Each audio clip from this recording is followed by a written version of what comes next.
Welcome to Meet the Press Now. I'm Yamisha Sendor in Washington, where for now, President Biden appears to have stemmed the number of public defections inside his party.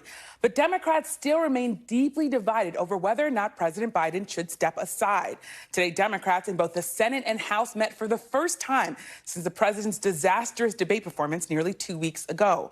And moments ago, after Senate Democrats held their weekly lunch meeting, Senate Majority Leader Chuck Schumer reiterated his public support for the president. But Schumer also repeatedly dodged questions from reporters. Are you confident that President Biden has what it takes to win in November and serve the next 4 years? As I've said before, I'm with Joe. Based on differences of opinion in the Democratic Party about the president, his ability to serve 4 years, that there might be a challenge at the convention, and if there is there the ability to throw out the virtual nomination?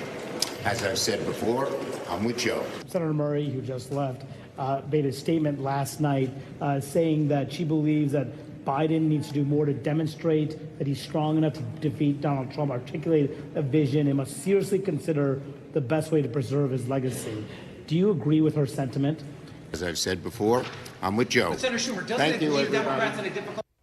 So far, no Senate Democrat is calling for President Biden to step aside. But some are publicly urging him to reconsider staying in the race, while voicing concerns about his ability to win and his potential drag on down-ballot candidates.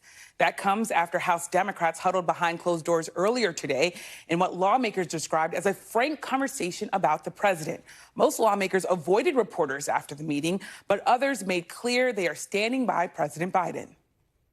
Do you think Biden will win in November? Absolutely. Did you speak up in favor of President Biden in there? I didn't speak. What was there more people saying Biden should step down or more people saying he should step down? We're riding with Biden. We're riding with Biden. Was that the Did anyone mention Harris? We're riding with Biden. Was there conversation about Vice President Kamala? We are riding with Biden. Was there conversation about Vice President Kamala Harris in there? We are riding with Biden. And notably, Congressman Jerry Nadler, who, according to multiple sources, told colleagues privately on Sunday that the president should step aside, had this message publicly today. All I'll say is the president made very clear yesterday that he's running. And for me, that's dispositive. We have to support him. Do you have concerns about Biden? Do you have concerns about him being on the top of the ticket? Whether I have concerns or not, is beside the point. He's going to be our nominee, and we all have to support him. This all comes a day after leaders in the Congressional Black Caucus and the Congressional Hispanic Caucus both publicly backed the president. Still, one lawmaker told NBC News that the mood inside today's meeting was, quote, shaky, and that Democrats fear President Biden is declining. Two other lawmakers told reporters that the party is far from united about the path forward. Are you all on the same page? No. What do you mean you're not on the same page? They're not even in the same book. Well, I think a lot of people are looking for a consensus. There's no consensus right now. There were a lot of members who expressed concerns, gave voice to those concerns. There were members who expressed concerns about making a switch and what that would entail. Suffice it to say, a lot of people are having these discussions in private, even though there's just a few of us who have gone public with our concerns. Meanwhile, President Biden is facing another major test of his fitness for office as he prepares to host the NATO summit here in Washington this week. He's set to deliver remarks about an hour from now, and on Thursday, Biden will hold a solo press conference taking questions from the press. I'm joined now by my NBC News colleagues, Capitol Hill correspondent Ryan Nobles, and also with me is NBC News White House correspondent Aaron Gilchrist. He's outside the auditorium where the president will deliver remarks on the 75th anniversary of NATO in just about an hour. So thanks both of you for being here. Ryan, I have to start with you. While some Democrats have reinforced their support for President Biden, many seem less than enthusiastic about the president at the top of the ticket here. So what are you hearing behind the scenes here? What's the latest? I mean, there's still just a ton of anxiety, Amish. I think that's the best way to describe it. If Democrats were all unified behind President Biden, I don't think they would hide that fact from us. And while there have certainly been far more Democrats today coming out and definitively getting behind the president, there is still a wide ocean of congressional Democrats that have yet to take that step. Many still saying that they have concerns. Many still saying that they want to hear more. Many still saying that they're expecting something more out of President Biden before they can confidently get behind him to be their party's nominee this fall.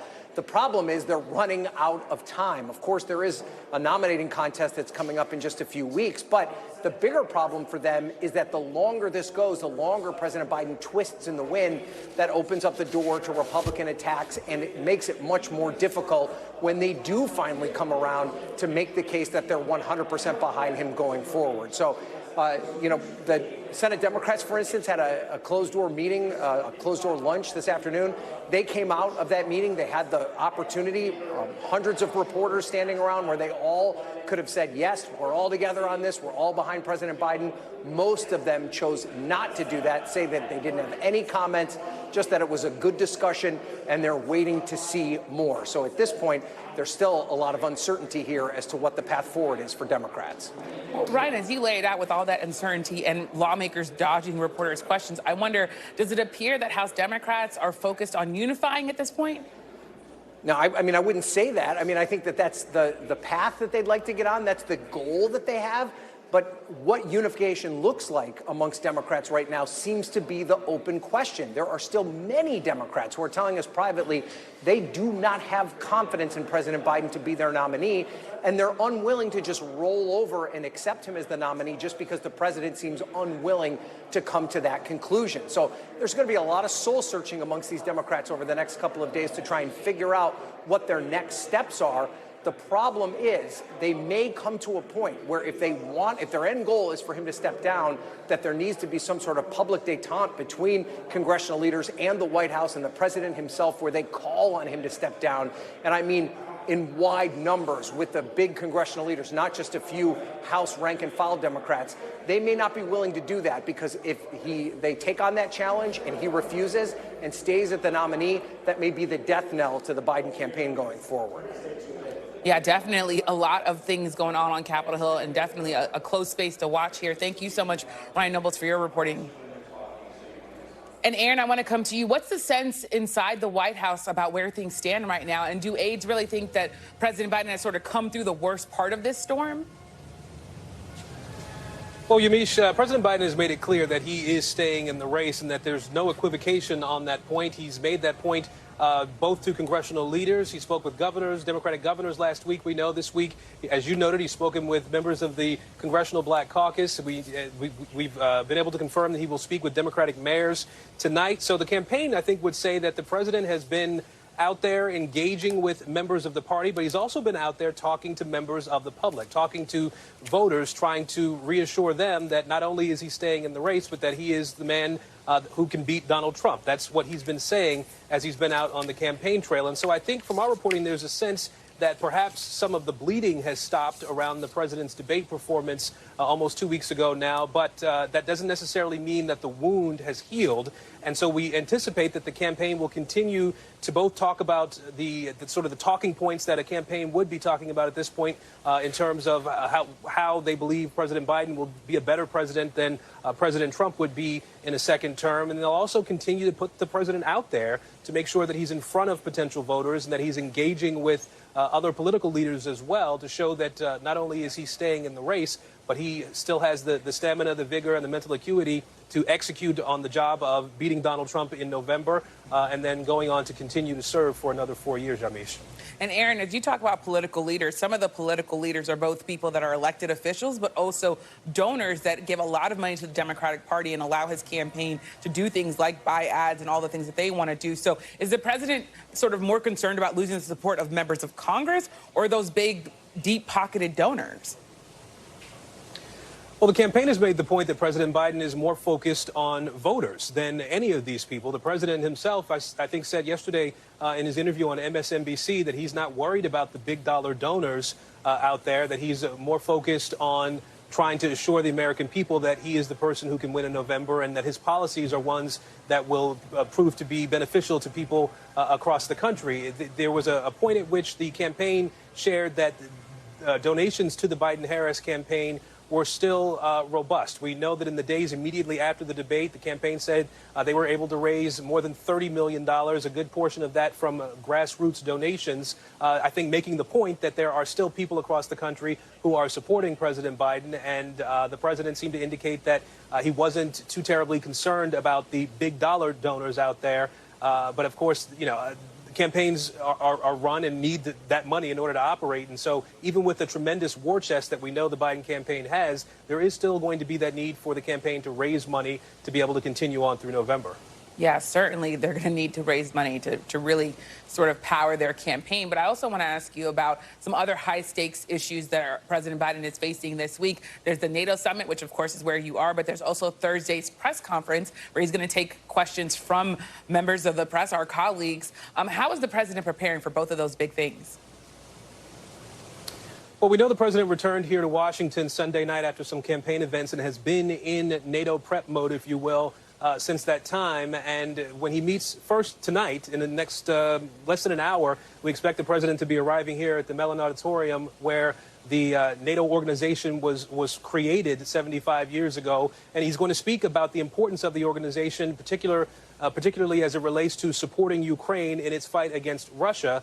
We know that world leaders obviously will be gathered around the president, will be watching the president, just as so many here in the U.S. will be doing. And then when he meets with our colleagues on Thursday in that press conference, our understanding is that he's been getting prepped on some of the topics that will be coming up there. And obviously, Amish, we know that he will be asked questions about his health and whether he should continue on in the race for the presidency in November. Yeah, it's certainly going to be a consequential press conference, and we'll definitely be covering it. So thank you so much, Aaron. Now, while Democrats continue to debate President Biden's candidacy, former President Trump is returning to the campaign trail. Tonight, he's holding a rally in South Florida with at least one VP hopeful in tow. Former President Trump will be joined by Florida Senator Marco Rubio. And while we expect Trump to announce his VP pick before next week's Republican National Convention, Trump has hinted that he could wait to announce his choice at the convention. Last night, Trump told Fox News that he has held off on making his selection while Democrats sorted out their standing with President Biden. We wanted to see what they're doing, to be honest, because, it might make a difference. I don't know. I'm not sure that it would. But there are those that say Trump's waiting until he finds out what's going to happen with crooked Joe Biden. And we'll see what happens with Biden. And joining me now on the ground in Florida ahead of Donald Trump's rally is my NBC News colleague, Dasha Burns. So, Dasha, I know it's hot out there. Thanks for being there with us. So Trump, though, he had this rally, of course, in Virginia right after the debate, and he's been posting online. But really, he's been largely quiet, which is, of course, uncharacteristic for him in the aftermath of this debate. What should we expect for him tonight as he comes before this rally with Senator Marco Rubio in tow?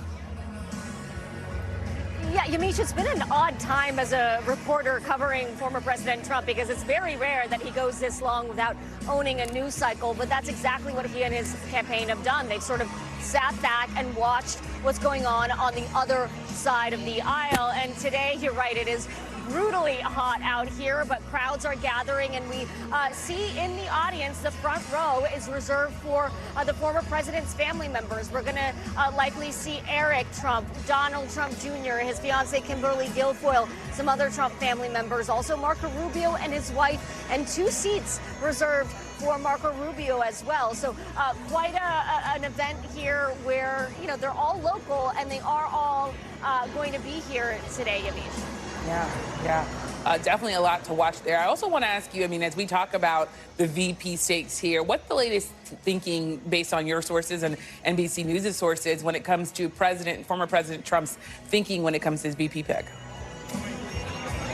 Look, we've been reading the tea leaves for weeks now. Even this event today, the setup of the stage, the fact that many of Trump's family members will be here, the fact that Marco Rubio and his family are going to be here has ignited some serious speculation about whether it could happen tonight. What we know is it could happen anytime between now and the beginning or at the Republican National Convention next week. We know it's down to those 3 men we've talked about, Senator Marco Rubio, North Dakota Governor Doug Burgum, Burgum and Ohio Senator J.D. Vance. Those are the three that have been talked about a lot among my sources. Of course, it's the former president. We have to caveat everything with he could pull a dark horse. He could make a move tonight. He could make a move at any moment here.